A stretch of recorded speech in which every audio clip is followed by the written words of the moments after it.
her plans from Soweto to Lagos, Nairobi to the Cape. She's rewriting the stories they said she couldn't shape. Mom's rising in Africa. We're back at it again. This is Lerato Sithole, your host and the founder of Think and Grow Rich Africa.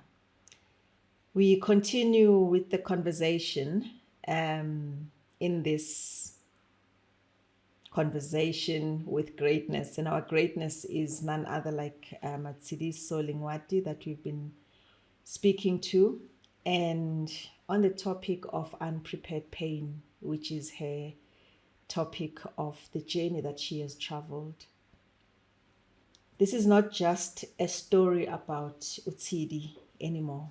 It's a story for every woman who has ever carried more than her heart was built for. It is for that wife, it is for that widow, it is for that mother, but it's also for that builder and believer. We've journeyed through the betrayal, the loss, the illness, the healing, and we've also seen some joys that come with it. But now we ask, what was the purpose of the pain? Because the Bible also does tell us about pain not just being a pain, but also when you're in pain, there's an opportunity for joy that will come in the morning. And today is not about sympathy. This is not a story of trauma. It's not a story of feel sorry for me. This is not a story of sympathy, but it's a story of an awakening. Tsidi's life has become a mirror to us as mothers, to us as women, reflecting the women that we each are and the women that we are all becoming. And as you listen today, don't just hear Tsidi's story. Ask yourself, where am I in this story? And what is my story? Welcome once again, Tsidi, to this session today. Thank you. Hi, once again. I'm grateful to be here at Think and Grow Rich Africa. Yeah. I hope this story that we are doing at this moment is not about me also. Like you already said it. We hope that women will take it and live through it. Yeah, absolutely. So I'm going to be going back and forth from the times and the conversation we've been having since we started. And because there's some hidden gold that is in every step of your story, every part, every breath that you took, every sigh that you took. So I'm going to try and just take advantage of that so that I, together with all the women and the men out there that part of our community that will be listening to this conversation, will find inspiration and transformation in it. Okay. So let's return to the beginning, the hospital room, the truth, the goodbye. So when you think back to that moment he told you the truth, what is it that broke inside of you? And not only looking for the broken things, what is it that broke? But what began to awaken now that you've got the benefit of observing where you're coming from? Okay, I'll start by saying what broke within me is it's being at the level where a person will ask yourself, where do I go from here? What do I do? Yes. Which steps am I going to take? And at that moment also it says, where do I start? Which path now? Which direction am I going to take after this situation? Yes. That's everything in all in one at that moment. At the same time, it didn't make sense at all. Yeah. So if you have to be the girl next to Matshidiso, then when you hear those news, definitely something broke. But what would you awaken next to that woman that is hearing this news? I think I will awaken the spirit of saying, don't lose hope. Yeah. And trust in God. And don't allow the situation to determine your destiny, Yes. because our destiny are not the same. Yes. Some of the destinies that we have to be broken before we can go through them. Absolutely. Yes. We have to be broken before we go through them. It also speaks of, what makes gold. It has to go through the furnace and fire. What makes lemonade? You have to squeeze the lemon. Yes. What makes orange juice? We have to squeeze the orange. So it's a hard truth. It's a painful truth. We have to be broken first. That pain, did it reveal anything about who you were and who you no longer want to be?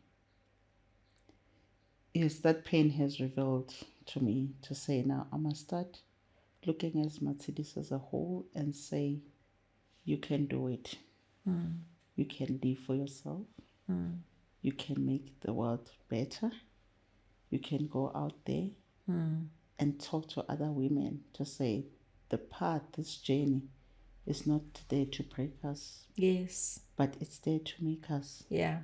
to live and see who we are. Because the moment we get to marriages, sometimes we leave behind our dreams and leave the dream of your partner, and only to find out you are not meant to be like that.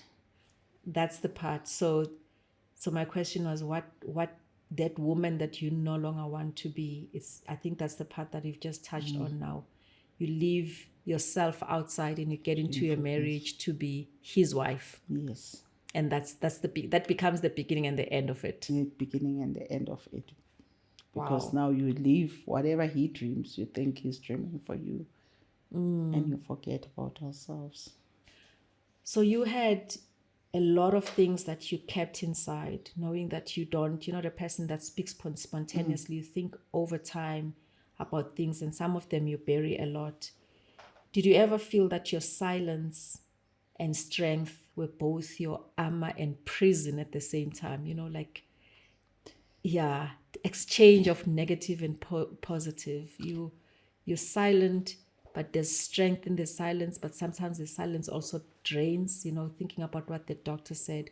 Did it ever felt that you have to live with this armor, but also in a prison at the same time? Yeah, my silence, I will say it did both. It detained me. At the same time, it released me. Right. But the part of releasing was not coming through the way I should be doing it. Yeah.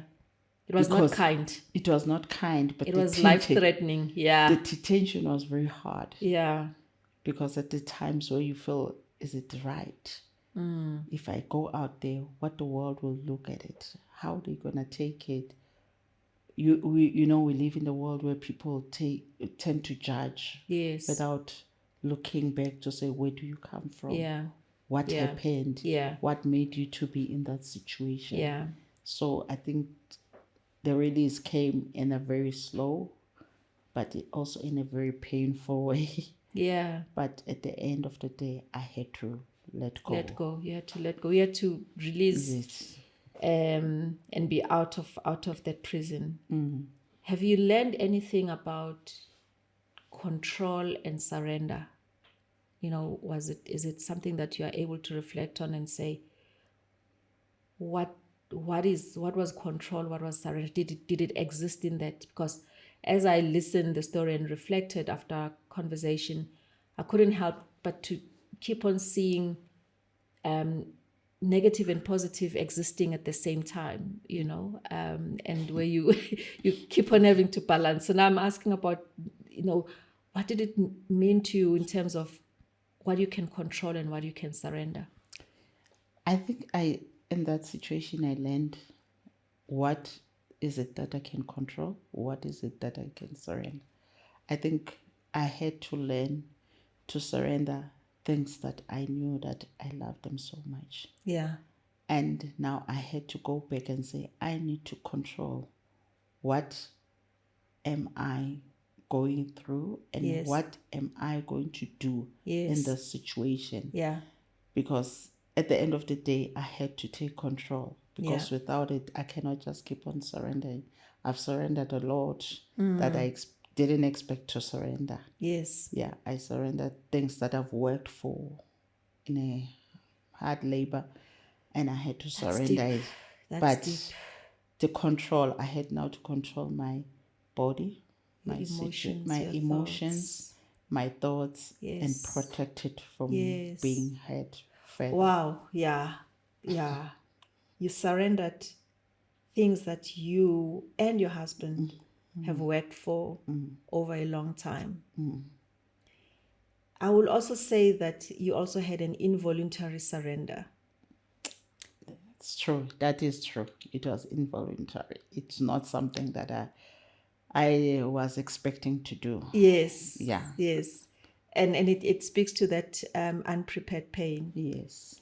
So you had to surrender things. And I mean, we spoke deeply yesterday about that day when you closed the business, when you closed the door, and even unwinding the estate. There's a lot of surrender that you needed to do. So you needed to say, I'm surrendering this. Yes. And I'm taking control of something much more deeper, which is what matters to you, because at that time you were already battling with the diagnosis of cancer. Yes. You know, for me, pain is a mirror. I'm learning that it just doesn't show us what's missing, but it also shows us what we have buried. Yeah, that's true. Because that's one thing I realized, to say, I never realized that I was in so much pain, and I never realized that I've buried such hurt within.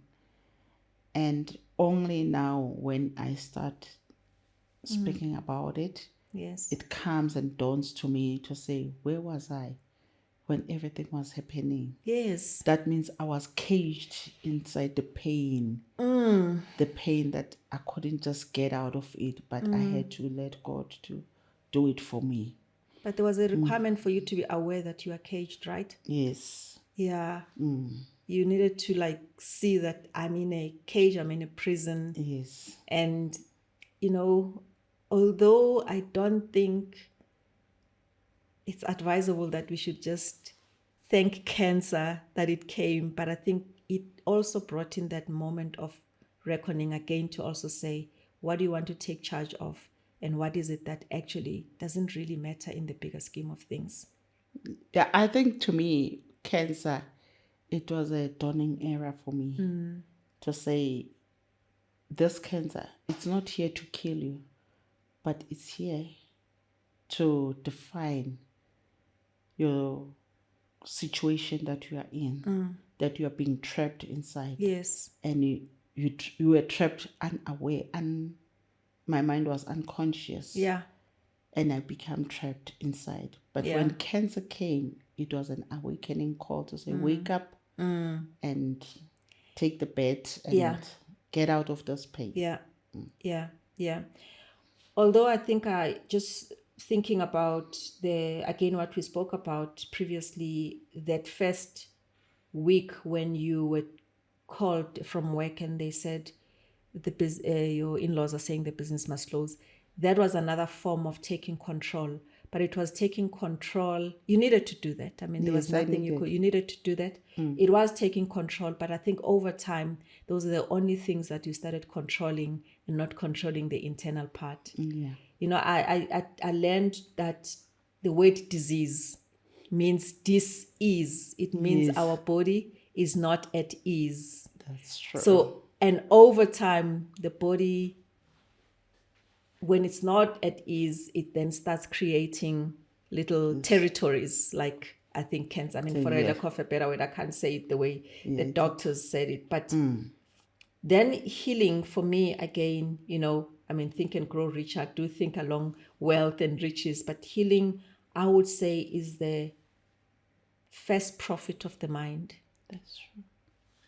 It is. Because I remember one time the doctor told me to say, sickness sometimes is not in the body, but it's also in the mind. In the mind, yeah.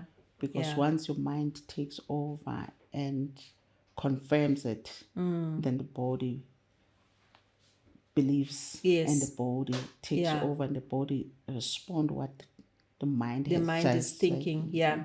And I mean, that's what we are working on, and just making sure that we transform our mind and we get the alignment of what we think and how our body responds. We're actually much more aware, and I know you're in a journey with us on that. You get to be much more aware of what you're thinking and how your body receives it, and what you want to think and how you want your body to respond. Because every renewed thought, it deposits peace into your account of, how do I put it?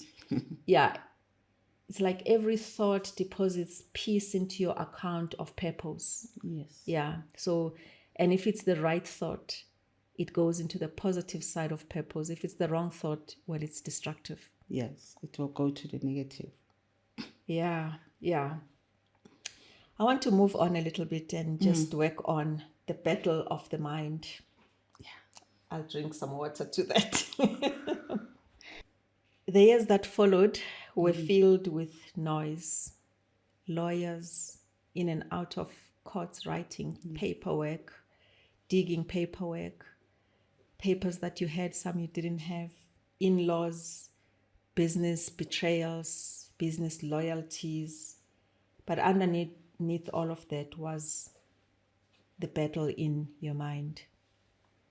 So Tsidi, when the business began collapsing, or should I say collapse? When when it began to collapse and people you trusted turned against you. I think you had ones that were obvious, you knew what they were doing, but I think as time moved on, maybe you discovered some that you trusted and actually they ended up not being trustworthy. What did those moments teach you about where you had placed your own identity? I think at that moment, I felt as if my identity, I don't know, it was floating. And was it even defined? It was not defined because, like I said, it was floating. Yeah. And at that moment, I also wanted to say, Tsidi, is this what you wanted in life? Yeah. Is this the dream you had? Yes, you worked in this business, you understood it, you knew how it can perform and where to go if you wanted to perform. But is it really what you want in you? And I realized that actually this business was his dream, which I bought into it. Yes, as we do as wives. And the identity of Tsidi, it's not real to this situation. Then I think it dawned to me after I closed the business that who do I want to be as a woman? Yeah. And I'm also interested to say, after the business has been closed, I mean, it was not a small business. It was doing very well in its good years. How did that change your definition of success and riches? To me, the definition of riches and success, it did not speak about money anymore.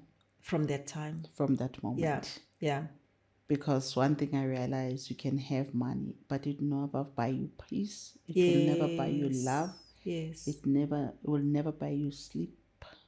It will never buy you anything. And I realized that it's not worth it. But my peace and the breath that I have at this moment is the best thing that I could ever have. Yeah. So the riches and the wealth of this world, we define them as money, but actually I feel it's peace more than any other thing. Was it difficult or easy to separate who you are from what you have built? It was not easy. It was not easy because, it's like a thing when you've done it year after year, you sleep over it, you drink it, it's in you. So I had to be separated it. I felt it's like going back, losing a partner again. When you closed. When I closed. Yeah. Because now it became a partner to me. Right. More than be just a business. And talking about partnership, where was God as your partner at that time? At the time, I think, like I said, and even before that, I will pray. I will do Yes. everything. But I used to ask myself to say, was I really talking to God, or was Yeah. just What were you asking him? Were you to asking him to, what was that prayer about? To the rescue you, to to the help? prayer? I think I wanted God to rescue me. I Yeah. wanted God to release me from that pain, but I don't think I did it the right way. Did you even ask him to say, partner with me? I, I, What I, role was he? the role, I think I realized, like I said, it took me almost 5 years to 6 years. It's only in 2023 late where I realized I need to put God first, and I need to make God as my partner more than any other thing. Because when I read in the Bible, it says he's the husband to the widows. I said, no, now I need him to be there for me, to hold me, to tell me, to say, it's okay. Yeah. I don't need a human being as such. So that's when I decided, you know what, that's where I'm going to stay now. I cannot just go back. I will go back based on his will. If he says, now you can have another partner that is alive like you. But at this moment, he's the greatest partner. But in those days, I think, like I said, I will pray because, when you grow up in a family that prays, that knows God, you will pray. But I don't think I was very that close. I didn't see myself drawing nearer to God at that moment You know what? as I wanted to do. Yeah. That for me is quite deep and reckoning because you've always been a prayerful woman. The book of James says, you pray, but you pray amiss. I'm wondering if you sit back and you think, and I think we are all guilty of praying amiss now and again. Sometimes we pray because it's we tick the box and our hearts feel okay when we say we've prayed, because it's like I've done this, then I should be fine. But have we done it in a way that is going to be effective? Are we moving into this grief with God? What would you say? How were you then, and how would you do it now? Because of course, over the time you have grown. Yeah, by then, that, like I said, you say I've prayed. I think I believe that I've prayed amiss. And I was thinking that I'm praying because if at that moment I was praying with a spirit that had anger inside, I Right. don't think God, in my thinking, I Was don't waiting think for you to to to come, because come what you were doing was was not there. And when you yeah. pray with emotions that are not well, thinking that you are praying, whereas you are not. You are just doing what is in your mind, like a norm to say, I prayed. And then what's next? You don't go back and because the thing, I think I even stopped going to church for a while. But I tell you, if I had to go back then, I think I will go back and say, God, help me to seek your kingdom first more than any other thing in this situation, and be able to read his word and be aligned to his word as he says, forgive them as I forgive you. Yeah. I think I will go back to if I had to go back and correct that situation, that's what I will do. I've heard a lot of people saying you have a right to be angry with God. I don't know, but you've probably had people saying that you have a right to be angry, you have a right to ask God why. And we can ask God why. David also in the book of Psalms does give us scenarios, but he then goes back and say, but in I will still praise the Lord. So I want to understand your view of, first, you have a right to be angry with God, but also I would like you to, because you were brokenhearted. Yes. And the Bible does say he's closer to those of a broken heart. But how long and what is that closeness now that you've got the benefit of looking back? Because I suspect that as children of God, there are things that we miss in situations like this.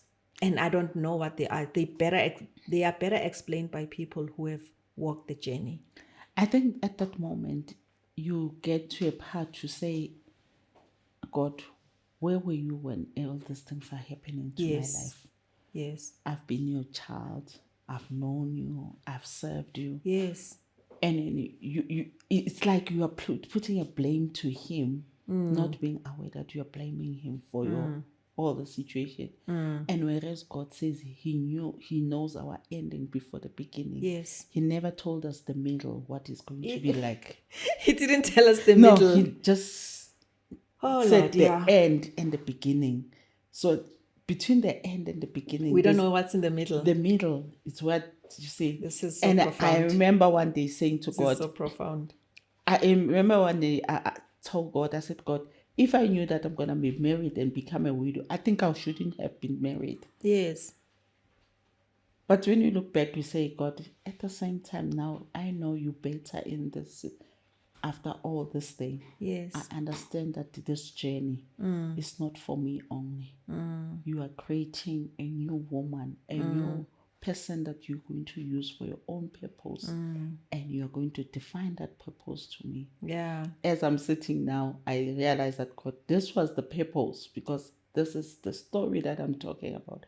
It's not something I created. It's Yes. something that you allowed me to be able To live in it. to live in it, Yeah. and so that I can come out of it and be able to tell others to say, this journey is not the end. We don't know our end. We're still in the middle until God says it's the end. That's Then when it's the end. it's the end. Sure. I'm actually thinking also about, the children of Israel when God says we're going to the promised land. Yes, They didn't know what's in the middle. they didn't know. And most of them didn't make it. So I think there's also a danger there that if we don't get to make the right choices, we might be like those children of Israel that won't see the promised land. Yes. So it's really a blessing when we get the awakening and are able to sit and talk about the story and the journey and the graduation in a relationship with God. So how would you describe your relationship with God now compared to then? Right now, I will tell you one thing.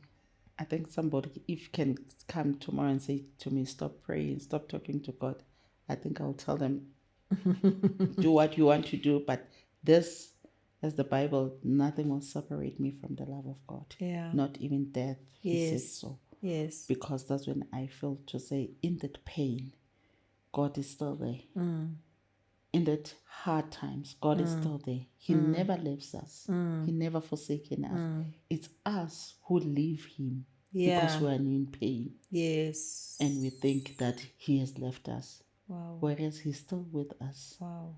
Because, even when David had the enemies, he still said, even my enemies can laugh and do anything about Yeah. me. But you're still God. I'm still going to praise you. So we miss it there because yeah. but we still pray, but we are not with him. No, we still pray because it's in our mind. Yeah. It's no longer to say, I have that relationship. I can sit and speak to him. Yeah. I can read his word. I can Yes. praise him. No matter if I feel pain, I can still say, go back and say, thank you. Yeah. Yeah. We forget that part. Right. And we tend to do what we feel at that moment in a human form. And it goes for years and we still believe we are children of God. Yes. I guess now your walk with God is more closer than before. And yet I'm saying, we said that he's closer to those who are of a broken heart. And at the time when the hearts are broken, we move ourselves from his presence. Yeah, we do. We And move we're all ourselves. guilty of that. I hope that we'll learn from what you're saying, and really when we hit challenges similar to yours, we'll actually go into that deep relationship. I mean, we all know it's said you are the master of your fate and the captain of your soul because you can control your thoughts. And I think if we can be conscious of our daily thoughts, we will then also feel when our thoughts are away from the alignment that we have with God.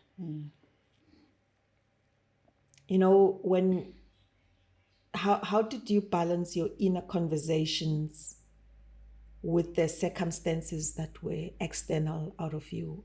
I mean, when you're wrapping the 8 years, and again, you have got the benefit of hindsight, the inner conversation and the relation to the external circumstances? I think at this moment, I said my inner relationship with the external. I look at the external now and say, this to me was a lesson.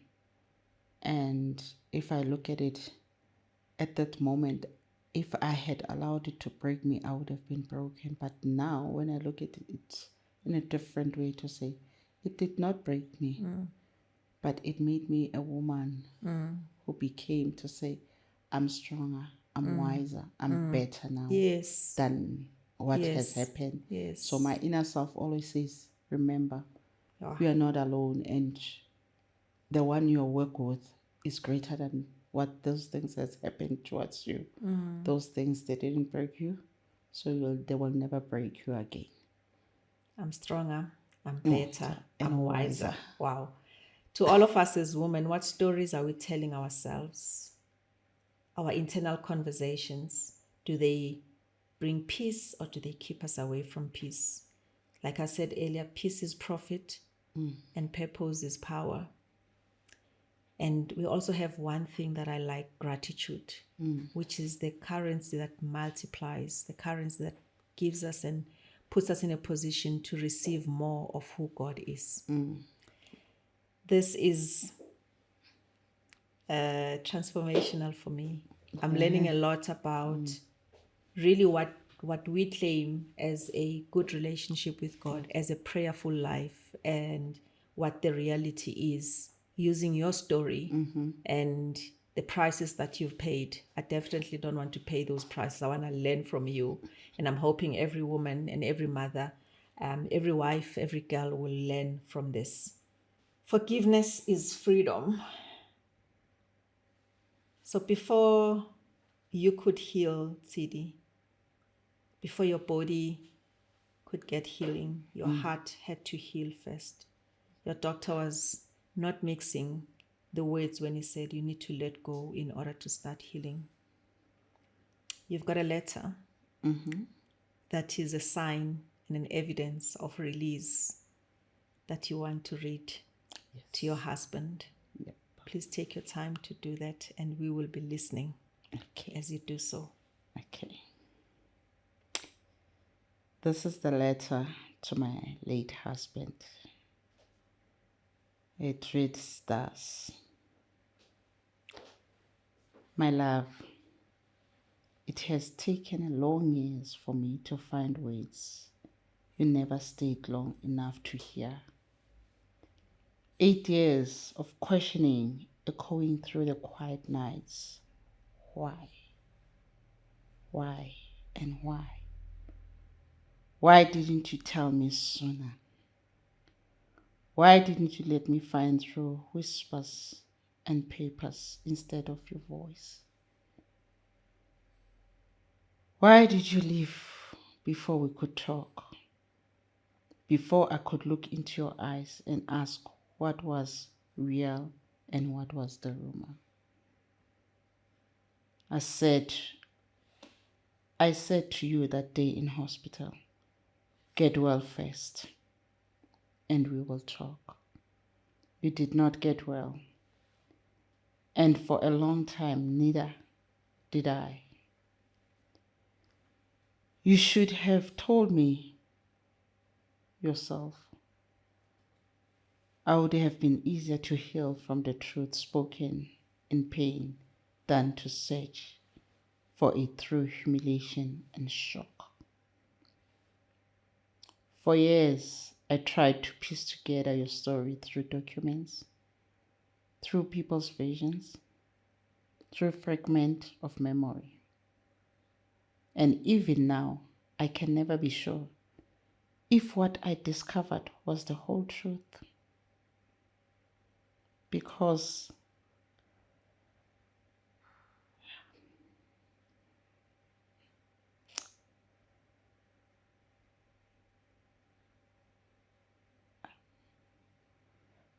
you were the only one who could have given it to me. There were nights I begged God to let you awake, even for a minute, so we could talk. I wanted to hear you explain to tell me you were sorry, to help me make sense of what became my battlefield. But the silence stayed. The doctor once told me, Sidi, you need to let go to start healing. I thought he meant the stress, the estate, the business. I know now he meant the weight of you, the questions, the anger, the disappointment that lived in my bones. So today, I release you. I forgive you, not because forgetting is easy, but because peace is too expensive to delay any longer. I forgive you, the 6 women who carried your children. I forgive the children who did not ask to be born in such circumstances. None of this was their doing. They are innocent pieces of a story we all inherited. And now see them as extensions of your legacy and of mine too. The children we had are grown now. 2 of them are married. You would have been a you would have been proud of them. So full of grace and purpose. Your son has married a woman whose laughter lights up a room. She brings healing into our family like a fresh air after rain. Our daughter too has found love. Strong, kind, steady. Her husband carries your humor and your hope. Sometimes I still wish you could have seen all of this. The weddings, the grandchildren, the peace that finally lives here. I wish you could see me. Not the woman that you left behind, but the woman reborn. I am no longer a wife. I'm no longer a widow. I'm no longer defined by loss or duty. I'm on a journey now, discovering why Matshidiso was born. The purpose God engraved in me before the foundation of the world. Before life changed me.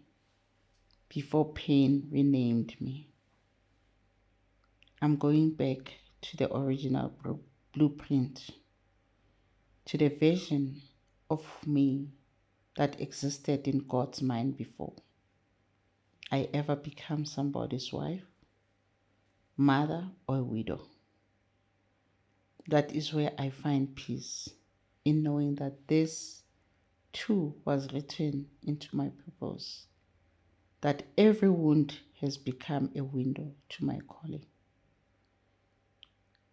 I will always love the man you were, even as I release the pain of what you did. You taught me that love and disappointment can live in the same heart, and that forgiveness is not wickedness, it's wisdom. Rest now, my love. You can go in peace, because finally I have mine. From City.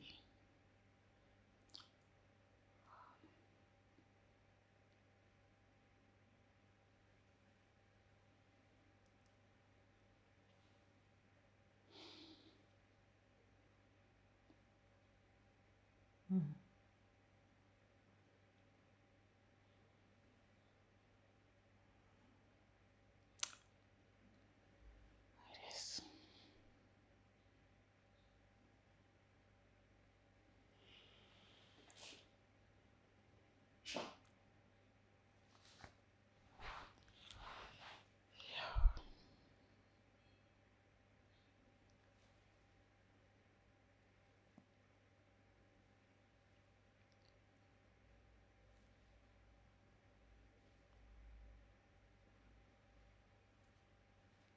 That is the sound of release. Grace and mercy. Anger is gone.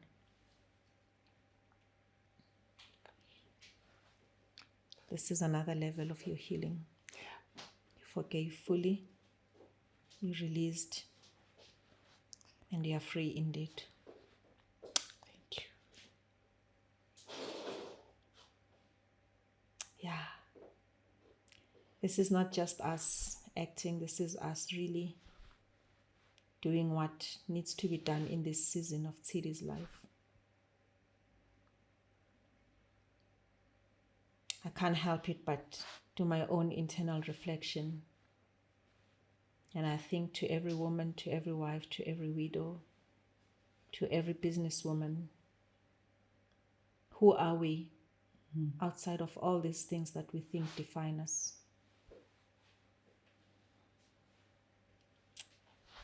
Mr. Lengwati is released fully. That forgiveness that he asked for in hospital, Yes. he has it now. Forgiveness is freedom. Indeed. And we are free at last. Yes. Thank God we are free at last. Yeah, we thank God for the freedom. Yeah. Yeah. We are moving on, not on something new, but on what we have spoken about since we started. I'm going to spend just a few minutes with you, if you'll allow me, about the journey of the sickness. I see it as a metaphor for thought healing. For me, I think it allowed you to, just to your point that you said earlier on, it allowed you to take control, to know what it is to take control of. And all the external things, you decided you're not going to take control of them, although they are important, but they are not priority. I think once you take control, as you've started, of your inner self, the external things that's coming through.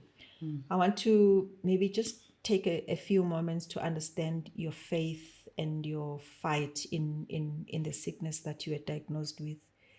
So when you first heard the word cancer, how did the faith inside of you respond? Or was there faith to respond? At that moment when they said cancer, I don't think faith was there. It didn't kick in. That moment, my mind, I think it ran to say danger, which I couldn't understand. Why am I in danger? But at the moment, because I was not alone with my daughter, she said, "Mom, you're gonna fight this." And I looked at her, and she kept on saying, "Let's have faith." And at that moment, I think it came through to me now to say, you have to have faith. But the moment I heard the word, I don't think faith was there. It was danger. It Did was you just danger. did you think did you feel that you are now at a crossroad whether you're gonna live or die? Yeah, I think I was at the crossroads to say, is my life coming to an end? At the same time, I was like, do I really want it to come to an end? Yeah, I had to ask me that question. right. To say, do I really want it? Is it the time? Yes. That's when I realized if I have now to say I need to fight this disease, I have to have faith and tell myself to say I'm going to make it through. This is not just a dead end. So you said it was your daughter that said, "Mom, let's have faith, we are going to fight." Yes. So she's saying the words, but from inside of you, you're seeing danger. Inside It's of like me. it's a matter of life and death. Am I going to live or won't I live? So you're still in the spiral of really getting the right answer. Yes. What is it that pulled through for you to now internalize what your daughter is saying, for that to be your words or your belief? I think what made it through is when, like I said in the beginning, when I thought about the little one, Yeah, okay. to say, you can't. Mm. She needs you. This is not the end. Now, if this one says you must have faith, now you need to pull the faith through and forget about the other things. Then now that's where I have to now to say I'm going to take control over this. So I'm going to go back to what you said earlier. You had taken us through a shift of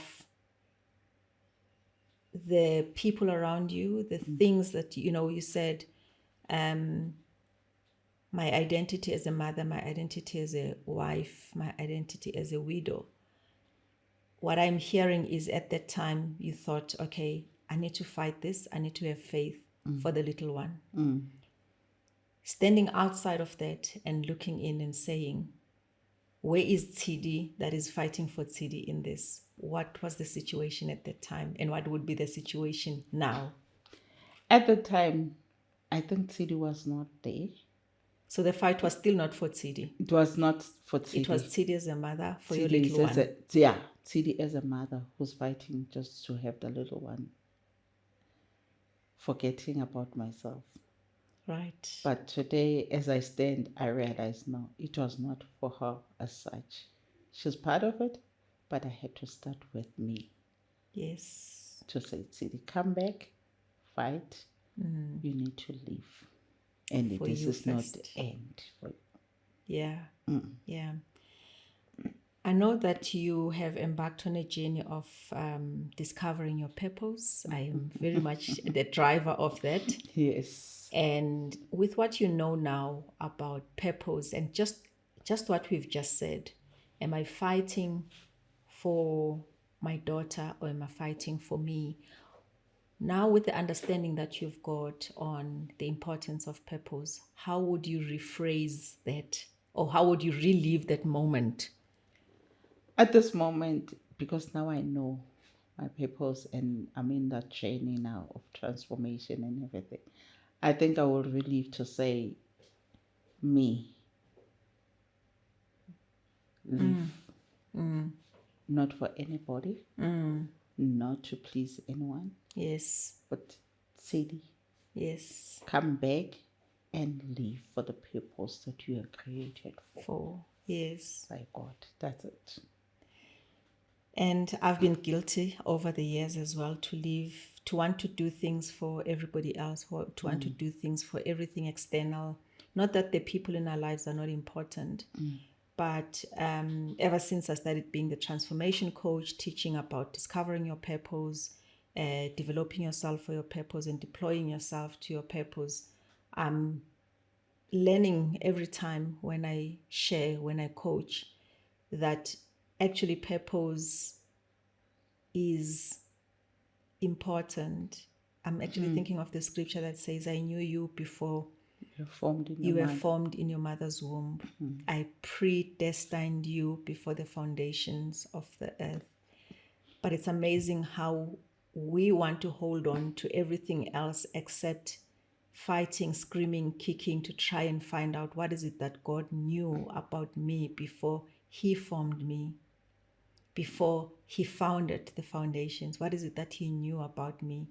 If you ask me what I know now, every battle that I fight, the purpose becomes the center stage of that. And that's my message. Yeah. Yeah, I think you told the truth, because also since I started classes of greatness, and I realized that we all live for other people to please and to be right in their eyes, and forgetting where are you, what is your purpose. Yeah. And like you quoted that God knew us before we were formed in our mother's womb. He had a purpose for us. Where did we leave our purpose? Why did we distance ourselves from that purpose? Because the earth, the world, I will say, has made us to believe that um, satisfying other people, living for other people is the good thing, whereas it's not. So we have to come back to ourselves. To remember. Yes. Back to the future to so I've got this back to the future, like let's start where the future started, which is at the beginning. Although, like you said earlier, we don't know what's in the middle. Yeah. Let's just work that out. Would you, in terms of your, okay, maybe let me simplify the question. Just take us through the journey that brought you to the day where there's a sign off and saying you are now cancer free. Okay. What I think before the day of the cancer free, I will say since 2024, I used to wake up in the morning. I think I had like a vision or a dream to say I went to the doctor and the doctor told me, it was 2024. He said, "You're okay, you're okay." So now every morning after that dream, I used to wake up and look at myself in the mirror.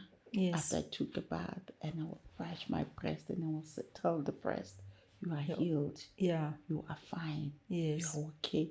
I think that thing came to my mind and it lived there. And I remember on this year when I went for the checkup in 2025, and I said, "Today the doctor is going to give me good news." But I didn't know. I just said it and I went and I said, "Today, the doctor is going to give me good news because I'm tired of this medication. It's every time I take it, I feel hot, I sweat, like I've just, whether there's a sun or no sun, I'm sweating because of the medication." I was tired. I said, "God, I'm tired of this medication." And God is, when I go there, I believe and I trust that God, today, the doctor is going to say, "You're okay." So when I went to the doctor that day, I went with the mind that I'm going to get the news that I'm okay.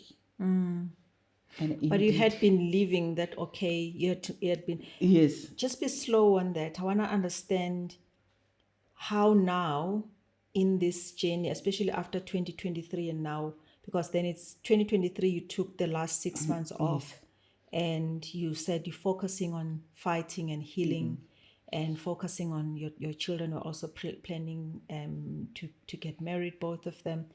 What were the habits that you started adopting?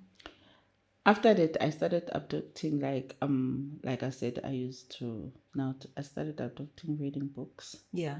I adopted that every morning I need to wake up and take a walk. And then I decided I'm going to be honest in my diet. What the doctor said to me, I must really eat, drink. And I told myself, I want to see what's going to happen, because now if I change this mood, will the change? Will the situation change? Will the disease go away? But now I had to tell myself, I'm going to change the habits and everything. And one thing that I even realized, and I stopped being the mom that screams and shouts at home. Okay. Yeah. I had to tone down. I even remember they asked me at home, they said, "You're so quiet now." And I was like, "No, I'm no longer quiet. It's just I want to take out some things that pulls me to negativity. Right. Things that will make me angry, things that will make my emotions not to be fine." Because for me to fight the battle of this disease, there's things that I need to let go so that I can be fine. Yeah. They affect me. Yes. Because if I become angry, then my body becomes tense. Yeah. Then that means I'm not going to heal. If I don't walk just to make my body, to the blood to flow and everything to relax, that's when I even realized that the tension even on my shoulder started to go down. Oh, to subside. To subside, and they were subsiding, and I started to say, now I'm coming back. That means now I started even now to say I can go to bed. No matter, sometimes I wouldn't sleep fully, but I will sleep. So I started to say, this is where I am. And the more I read the books, I read different books. Yeah. And you realize that you are not alone in the situation. And there's a book that I was reading. They gave it to me. It's chicken pea. Yeah, I know chicken. You know, Chicken soup. oh, chicken soup. Yeah. Yeah, that soup. Chicken soup of the soul. Yeah. Something. I think that's what it says. I read the book. Yeah. I actually met the guy that wrote the book in my travels. Yeah. Is it? Yeah. And I was like, Yeah. this book, this is a real chicken soup, whatever. Yes, of the soul. Yeah, but I know it's also, that means my life is part now. Yeah, it talks about clutter. It talks about even in your office when it's busy, your whole thing, yourself, that if you're not relaxing, Yeah. everything becomes a mess up. So I said, that means my life is this situation. Yeah. But now I need to get it out of this. Right. And we start reliving the proper thing. So I think that part, 2024, I took that decision and I said, this is where I'm going to go. This is it. And I want to heal, because now my purpose was now at that moment, I don't want this sickness anymore. And it shouldn't define me. And I don't want to find the thing that one day they say, you have to go and cut your breast, or now go back to the chemo, because I've been through radiation. It was very painful. Wow. Very painful. Every time when I go there, when I come back, I was just a zombie. So Sure. I didn't want to go back to that situation. Yeah. So I said, now I have to do what needs will make Matshidiso take control over all the situation. So medication is, you're sweating, it's not nice in the body. Radiation is also not good as well. It's painful. Yeah. But then you have another battle that then you must fight. You must do all of those things, and you must still fight the battle of the mind, the thoughts and all of that. So what would you say to somebody who's fighting the disease right now? I know people are at different stages and they look at life different, but you can only talk from your perspective. Please just talk to other women that are going through any form of cancer. I will say to every woman that is going through a form of cancer, I was told that it's something that you can deal with it, and you can heal from it. The only thing, you just have to let go of some of the things that will make you not be able to concentrate and need to heal it. Like, for instance, I think every person who's got cancer, the doctor, they prescribe certain food that you need to eat. Yes. You need to exercise. You need to do something that will not linger in something that will make you not to think about the cancer. Because remember, the sickness starts from the mind. So if you don't think about it, you don't praise it, because sometimes we love to praise the sickness and say, it's my sickness, whereas it's not. And don't praise it. Forget about it. Live as if there's nothing that you have in your body.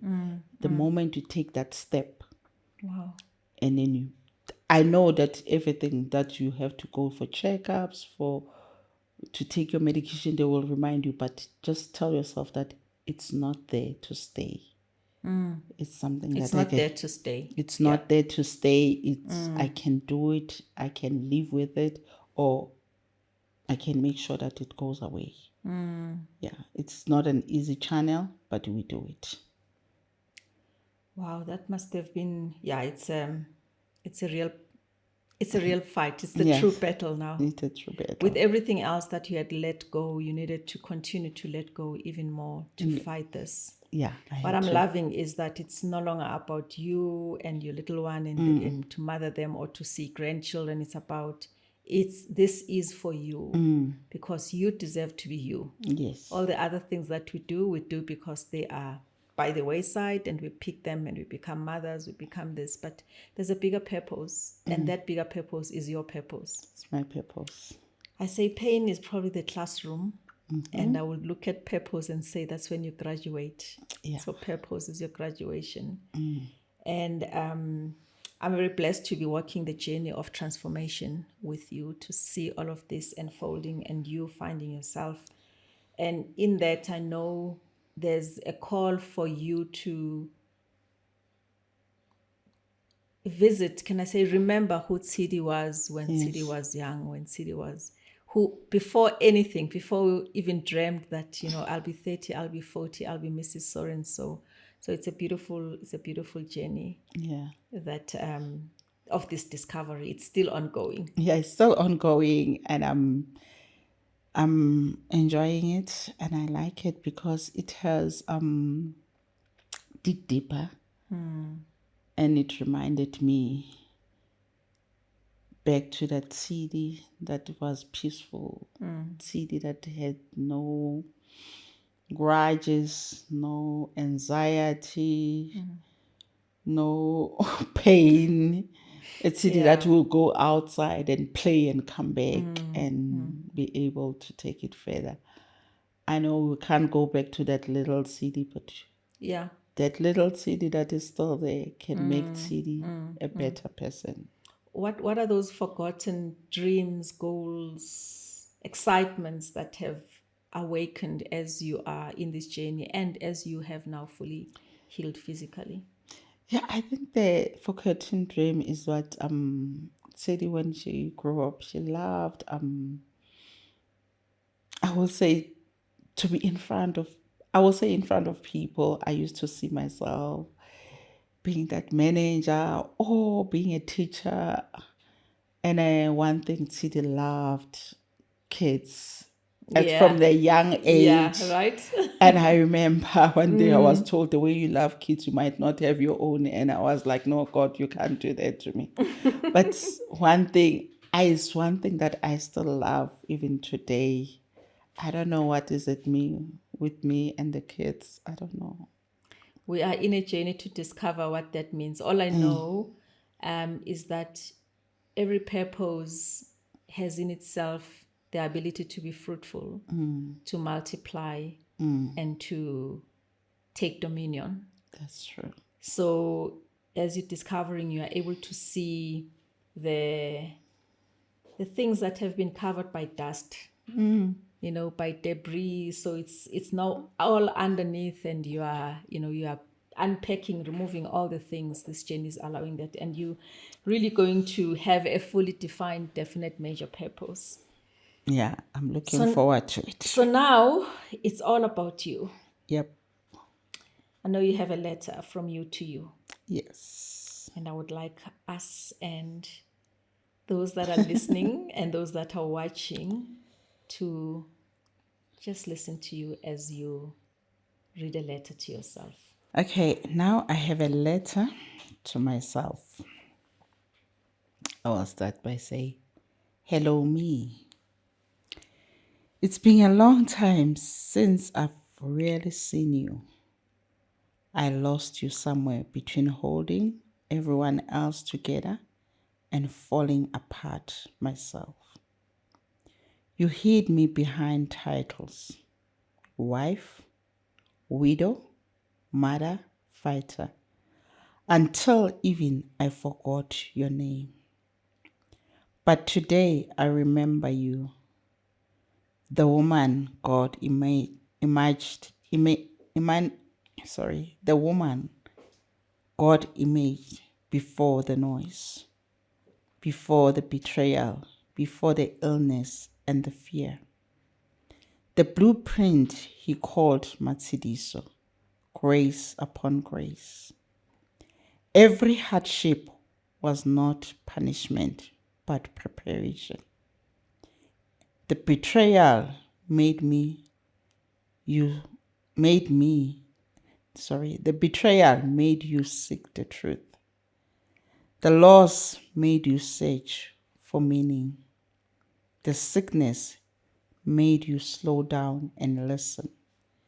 The silence forced you to hear God again. Every pain was a teacher. Every disappointment, a doorway. Every battle, a blessing dressed in dust. I used to ask, why me? Now I whisper, thank you. Because without the storms, I would never have remembered my definite major purpose, the divine reason I was born. I was created merely to survive. I was not created merely to survive. I was designed to transform, to heal through truth, to lead through love, to awaken others through faith. I'm grateful for every betrayal that broke my illusion of control. I'm grateful for every tear that washed my vision clear. I am grateful for every loss that stripped away what was temporary so I could see what was eternal. Today, I remember who I am. Not a label, not a role, not a survivor, but a vessel of purpose. I choose to live intentionally, to think deliberately, to love without fear. I promise to protect you now, to nurture your peace, to rest when needed, and to rise when called. I promise to dream again, not because I need something to prove, but because creation itself is worship. You are not what happened to you. You are what you chose to become after it happened. You are the thought that healed the body. You are the faith that moved the mountain. I am proud of you, Matshidiso. You walked through the fire and you came back with light. Hello, me. Welcome home. Let's live the rest of our life on purpose. With love, Matshidiso.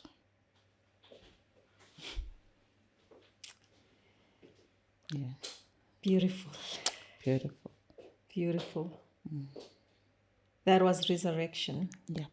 You forgave the past. You remembered the blueprint. And now you're standing up as purpose personified. Yes. Your definite major purpose.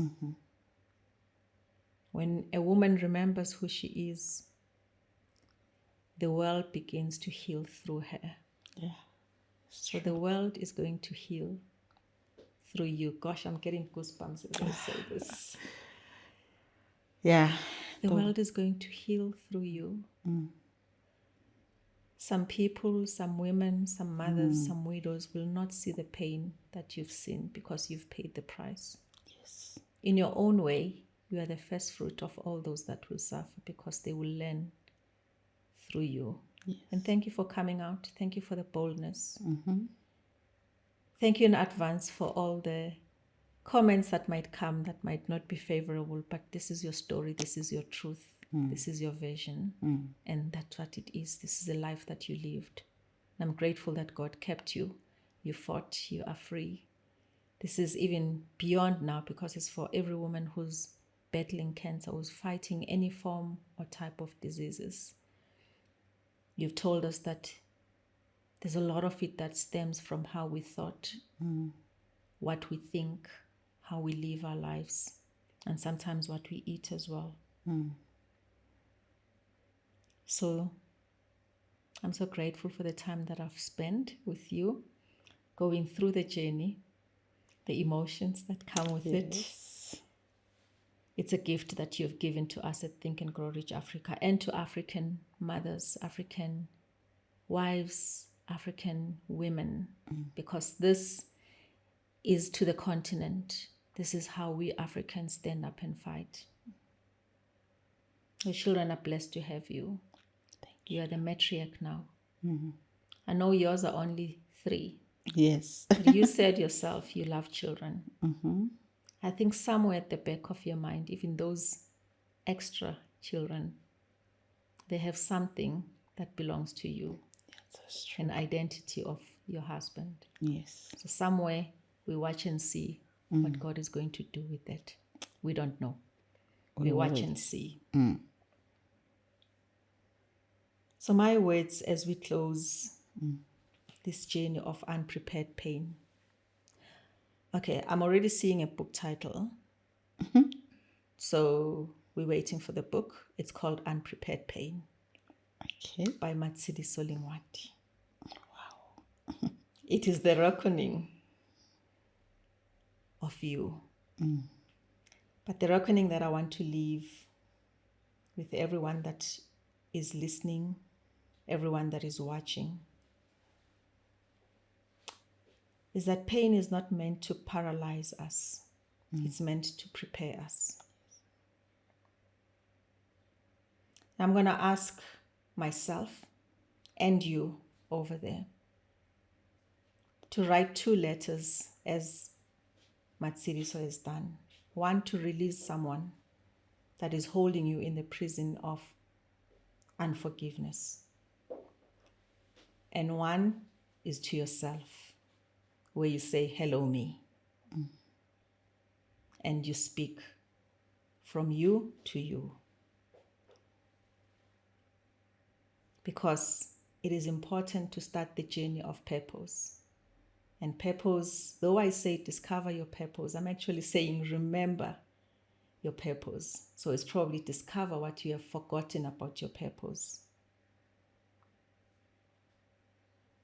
Your mind, your thoughts are important, and healing is the first profit of your mind. And peace is profit as well. Purpose is power. When you master your thoughts, you master your destiny. Napoleon Hill says, whatever your mind can conceive and believe, your mind can achieve. This is your moment of transformation.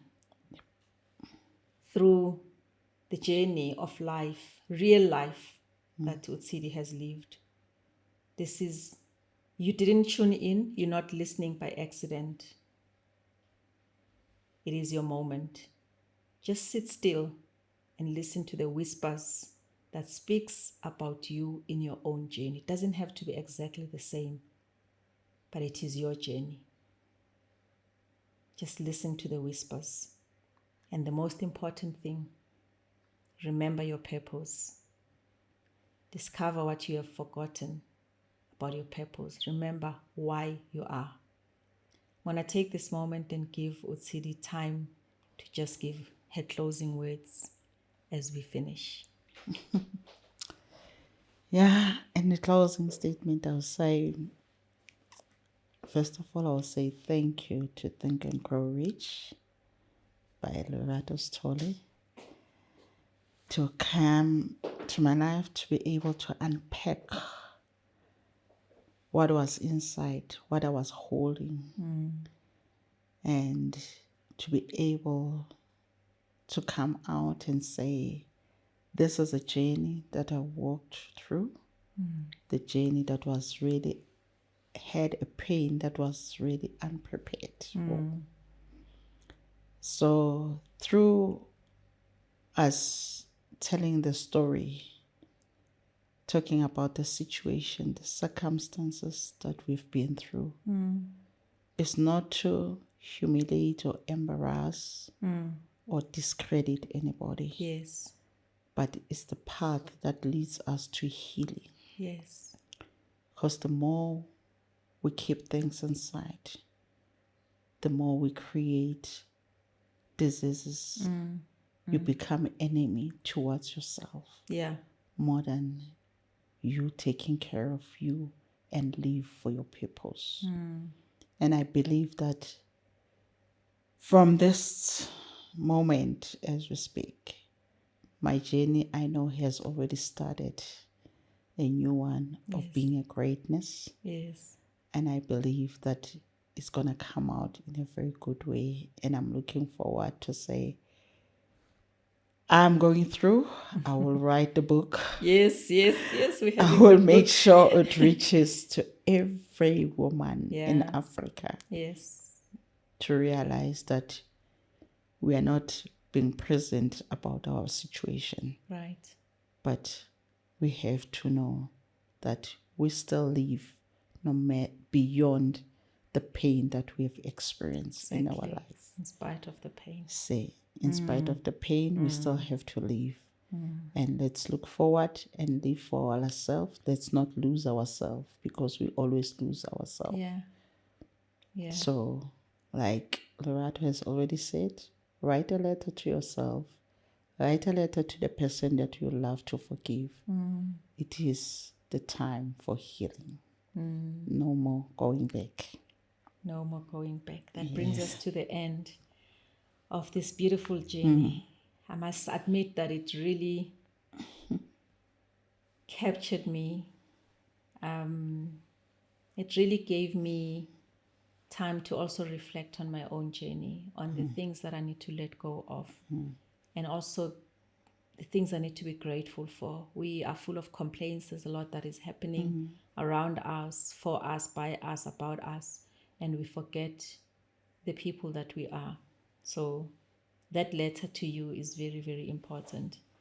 We have come to the end of this conversation with greatness, and I will bring some more of these, some more transformational conversations and stories. As Africans, stories to us are life-changing, and this is the time for African mothers to rise. The next thing we're going to see after the book is going to be a documentary about this whole story in Africa Moms Rising. I'm planting a seed. Goodbye. Thank you so much, and thank you for listening.